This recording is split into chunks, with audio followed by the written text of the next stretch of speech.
And this whole article smacks of he was a dick to me one time, and now that everyone is piling on Louis, I'm gonna do so myself. Can I read it? I want to read it. Are you gonna read it? No. I read better than you do. Yeah, right, idiot. This story begins a little over 15 years ago. I was in a small Midwestern town when I heard Jeff's breathing into the microphone. I digress. I was in a small Midwestern town slated to open for a comic on the cusp of being huge. There was intense heat surrounding him. Industry buzz said he didn't have to reach out and grab the golden ring. It was being handed to him. Hold on. I'm going to step Louis in right CK there. worked his fucking ass fucking off. ass Absolutely. off. Yeah. This is what pisses me off again about the Louis shit, and we don't have to get into whether or not it was awful what he did, but after the shit broke, it became, well, he was never funny. Fuck you. So goddamn, it's Fuck hilarious. you. A half hour before showtime, I arrived at the club and made my way into the green room. The soon-to-be famous comic was there, so I stuck my head and introduced myself. Hi, I'm Nathan, your opener. He looked at me with a roll of his eyes. Pretty fucking funny. I couldn't tell if his face was, "Who the fuck are you?" or "Why the fuck are you talking to me?" Without saying a word, he turned his back. This guy can't read a room with one person in it. Oh my god. Oh my god. My dangling hand remained in the air a moment, and then I shrugged and left the green room. I'm sure he Did he do the cool Saturday? I guarantee he didn't shrug. This article's making it seem like he shrugged and he let it roll off his back, despite the fact that 20 years later he wrote a fucking article. This Yeah, is clearly like- he's over it. It is hilarious. This is like the article that woman wrote when she had a bad date with Aziz Ansari. Yeah, Exactly. It's very like yes. I've been holding a grudge. yeah. All right. Dangling hand. Wow, what an asshole. Oh, wait. No, you didn't say well. See, I told Okay. you I could read this better than you. Shut up. You do suck at reading. My Josh. dangling hand remained in the air a moment, and then I shrugged and left the green room, thinking, wow, what an asshole. The comic didn't say a word to me all weekend. That moment was the closest thing we had to an interaction. I'd do my thing on stage, then he'd take the mic and complain about his wife and daughters for an hour. It was what it was. That was drove also- me fucking crazy. Yeah. God damn it, that kills me. It was what it was. Shut the fuck up.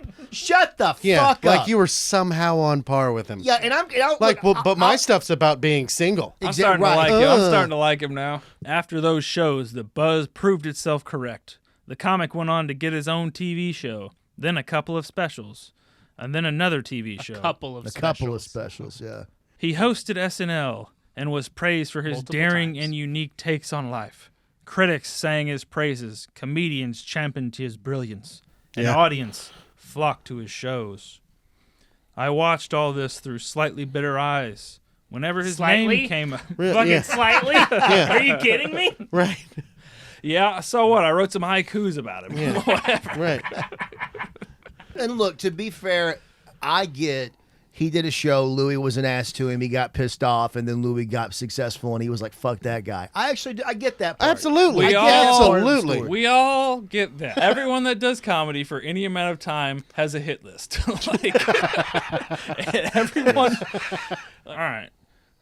We got 7 pages of this 4-minute reads, and, we're on and page we all 1. know Josh can read for shit. So Thank you. I've been fucking reading pretty all right. All right, so I also got.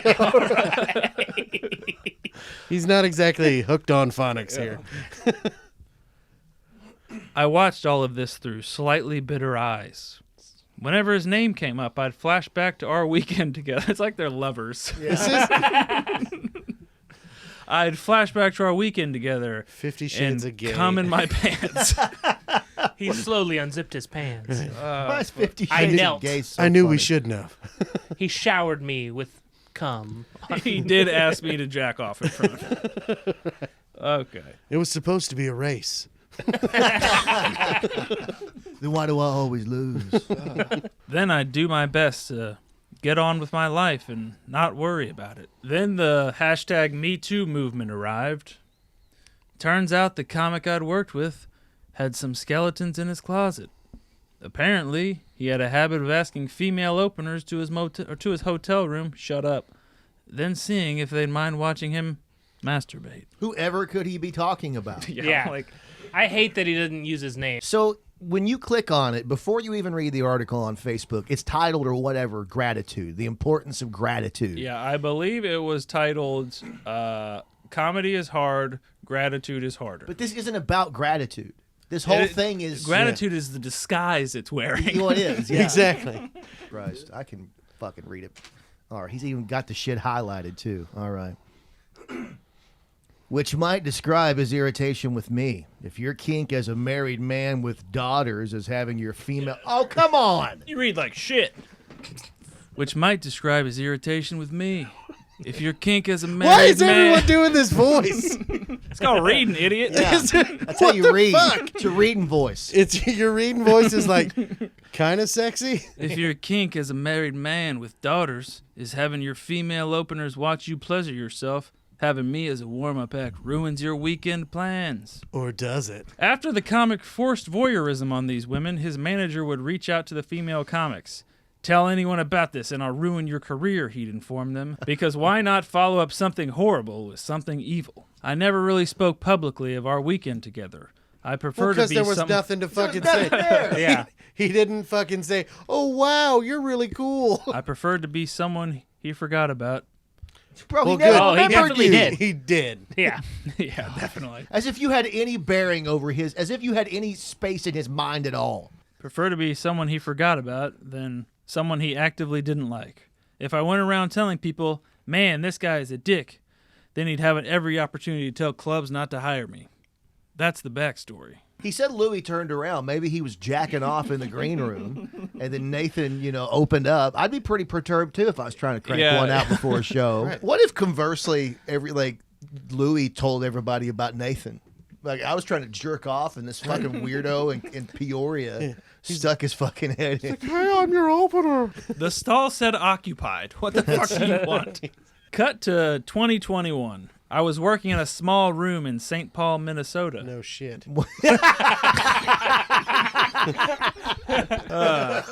Working at a McDonald's play place in Sheboygan, Wisconsin. The Friday show had gone exceedingly well. So much so that the manager said, I've never heard laughter like that before. Oh, shut the fuck up! Shut the fuck up! Shut the fuck up! God damn it! God, it pisses me. See, Blow that my right goddamn there, microphone. that right there is why this whole fucking article was written. So when he's driving to his fucking gigs in Sheboygan, Wisconsin, with the goddamn pistol in his mouth, he can fucking write this shit and give himself another day. I've never heard laughter. Fuck you. God damn it. 2 points there. A, I would never include that part. No! Time out. Whether it's delusion of that never happened, or even it's like Donnie blowing smoke up your ass of I've never heard anything like that before. Like I would never, even if he said it, I would never include that part. He tells that to all the open What? micers. Yeah. I've never. It was high praise, and I ate that like candy. Oh, really? We God. can't fucking tell. The show was about 95% capacity, and I was excited. Oh, they were hanging off the rafters. You've never seen so Is many that people. 19 of 20? I'm sure a lot of them were there to see Nathan Timmel, too. I brought Absolutely. my humping stool. I almost sold out. That's when my opening act mentioned in passing. Pretty good of us to have a packed show, considering the Cool Club over in Minneapolis has a celebrity comic. Of course, he was talking about the guy from my past, the douche canoe from the green room who had harassed women. For a moment, I was torn. Part of me really wanted to be angry, bitter. He'd gotten a slight comeuppance during the Me Too movement, but he was still out there, still touring, playing bigger audiences than me, Getting more earning laughs tens of thousands of dollars more than me. Tens of thousands? Just tens? Hundreds of thousands. Yeah, I'm going to say Millions. millions. Yeah, more? millions, Was it yeah. millions? I actively Kajillions? felt like resenting his success, but then I remembered there is nothing either good or bad, but thinking makes it so. Oh my fucking God. He's Oh, I Yoda now. forgot about this part. Motherfucker's Obi-Wan. Oh, fuck. I went to therapy What once. a Here's my fucking thing. nerd. Yeah, that's what it is. That's what it is. Oh, my God. Can you hold on? Let me see. I You're swear I'll right. give it There back. is no spoon. That's the trick. Hold on, I want to go back. This is not a pipe.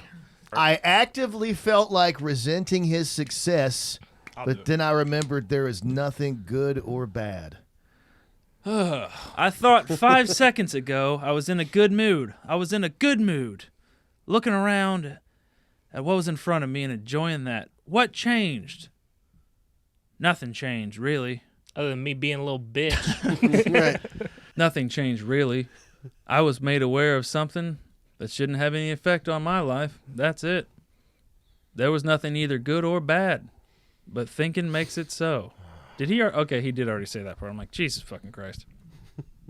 I could flash back to that weekend where that celebrity comic had been an asshole. I could think about all the stories that had been uncovered about him over the years. I could pout and be upset about him being rich beyond words, Which is getting what you're booked doing. as easily as snapping fingers. Because he sells tickets! Or I could be grateful for what I had right in front of me. Which was Louis C.K.'s penis. Right. That's the twist ending. Yeah. What was the point in putting myself in a bad mood, especially right before going on stage? The audience about to watch me had paid their hard-earned... Shut up, idiots. The audience about to watch me had paid their hard-earned money. He fucking started out using overly commas, and now he just gave up on it. Aren't you dyslexic? Didn't you Yeah. just find out recently you were dyslexic? Yeah. And yet you choose to read this. Yeah. Yeah. Why are you putting yourself out Yeah, there? that's how stupid This is- you are. This is the sign of fucking strength. And then I can read if these letters stop jumping. They're poorly structured sentences, I'm and sure my that's what printer it and my printer was dying. Yeah. The audience about to watch me had paid their hard-earned money to see an unknown comedian. Well, at least he's self-aware there. And they deserve to have a good time as if seeing a celebrity. God damn, I read that good. Wait a minute. I was happy they were there. What's up? He said, I'm sorry, I want to hear that last sentence again. These people need to... And now, are we doing this to actually hear the sentence, or are we just No, fucking actually, with I Josh want to hear now? the sentence. I don't want to hear Josh stumble over the words again. The audience about to watch me had paid their hard-earned money to see an unknown comedian, and they deserved to have a good a time as if seeing a celebrity. A good time. He's It's a Italian. good time. Did you fucking Andy Kaufman on Taxi? Mamma mia. I was happy they were there. I was happy for the fact I was even working in the first place, and I was happy for my wife, and 2 kiddos. Are you bitching about them wife and 2 kids? Because I'm telling you, rocket to success. Yeah, it sounds like asking openers to jack off in front of you and bitching about your wife and kids is the way to do it. That's what I've been doing. I already do one of those things. And I ain't got no kids. Clip that. That's on TikTok. Yep. Life isn't fair. There is nothing truer than that, and you can either accept... Can you guys believe this is supposed to be 4 minutes? This is 4 minutes of reading? Well, I Yeah, feel most like... people, most people read more than 10 words per minute. Life isn't fair. There's nothing truer than that. You can either accept things as they are and be grateful for what you've got, or gripe about what you deserve, in quotes.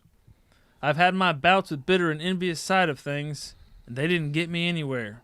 Having gratitude in my heart seems to work better by far.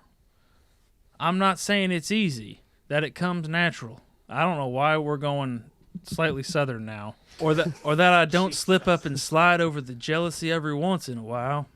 Like But I this whole do my fucking best. I do my best to be aware of my failings. My failings. Step back and realize that negative emotions are unhealthy and come at the cost of your health. Yeah, that's what unhealthy means, you stupid fuck. That's the same sentence. Yeah, you you're dumb coming to bitch. cost of you. Realize that negative emotions are unhealthy and come at the cost of your health. Yeah, beautifully written, you stupid. Jesus Christ. I'm not saying Clip I'm... that. Clip that. Cut that. Cut that. Cut that. After making my decision to be grateful that night, I went up and had a particularly fantastic show. Oh, God. Fuck Damn it. me, See, Roddick. now- I love this part. It almost came around for me because as I'm listening, I'm going, okay, a lot of this is some good advice, and I can see this. But he couldn't just end it there. He couldn't end with the end of the hero's journey. I was different. I used to be different. Things changed, and now I'm here. No, we have to go further and see how good he did. So let's go ahead. He lived long enough to see himself become the villain. There you go. He continues. Afterward, an overwhelming number of audience members. An overwhelming. So like 5 of the 10 but, people. But to be fair, he has severe social anxiety, so it was 4. That's true. Overwhelming number of members stopped by to tell me how much they'd enjoyed my act. Some gushed about the amount of fun they had. We had some fun. Others made it a point to express how much they really connected with me. 2 transgender women thanked me for talking up 2. Did they identify themselves as transgender, or were they just really ugly women? 2 transgender women thanked me for talking about trans issues from a straight fella's point of view. That's never happened. Because that's exactly what they want to That hear. has literally never happened. So I explained to them what being transgender is to me.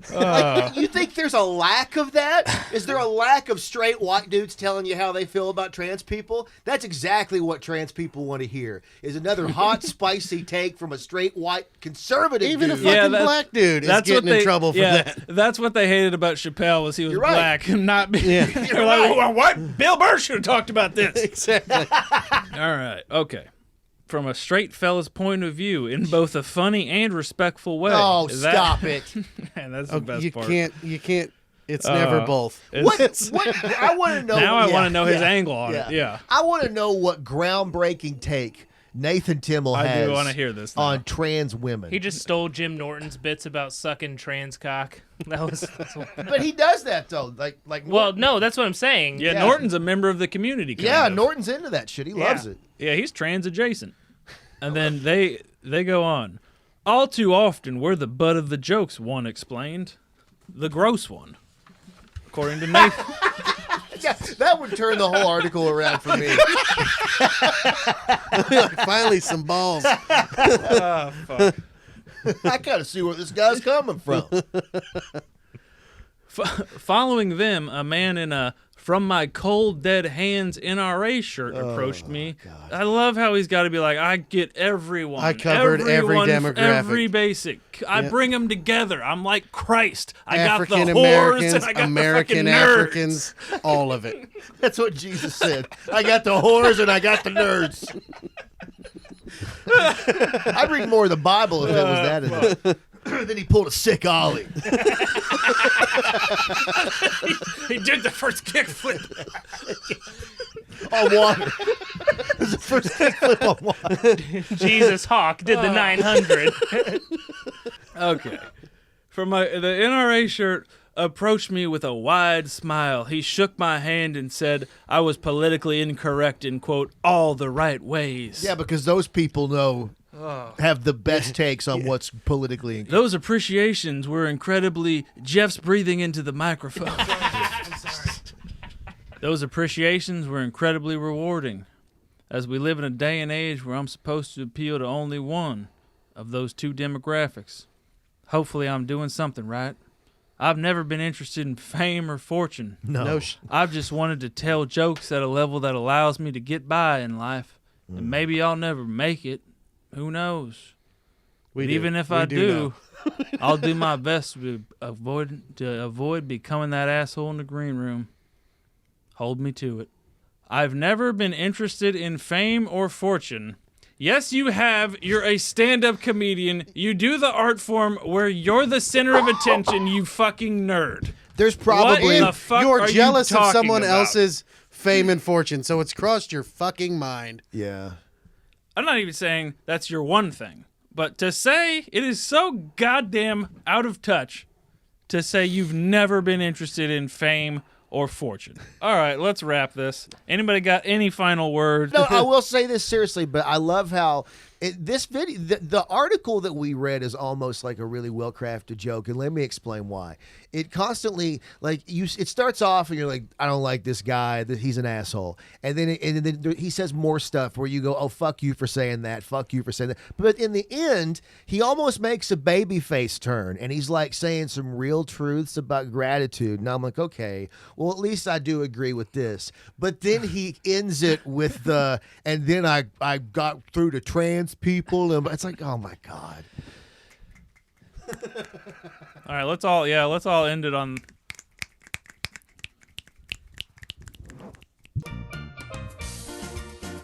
This has been a Walter Freeman production. Meow, meow, motherfucker.